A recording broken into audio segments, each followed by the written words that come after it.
in between like the 40, I don't know. They made a lot of garbage World movies. War II Yeah. to like the 70s. The Bible, they made a shit ton of Bible movies because people believed in it then. And now we have Passion of the Christ. Pazzle of the Crizzle, starring Snoop Dogg.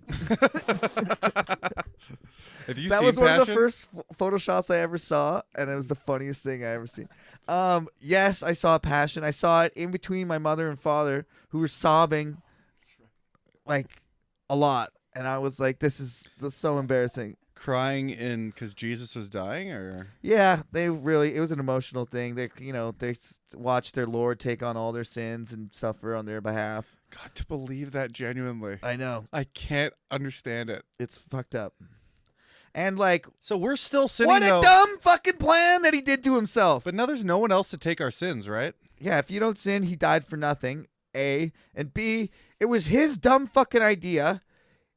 He's God, so no matter what, 3 days of suffering is not that bad for the price of every single soul. You know that you and I were doing. And Also, he objectively, if you can control your suffering, you didn't suffer. yeah, and he came back 3 days later. What's the fucking sacrifice? By the way, if you're torturing someone and they're just letting it happen, that's not torture. No one you're torturing would let it happen. They would put a stop to it at any moment they possibly could. That's true.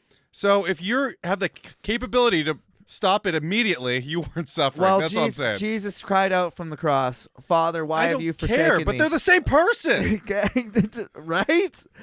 But that's what Christians would tell to you is What? that they're different?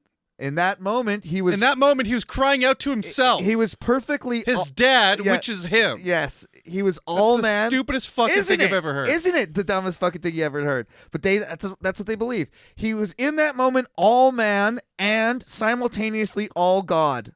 You know what? I do understand it because when I was younger, in my more formative years, even though my dick hurt so bad, I'd beat off one more time. So I enjoyed it. Jesus is my dick, and I'm God. 40 more lashings.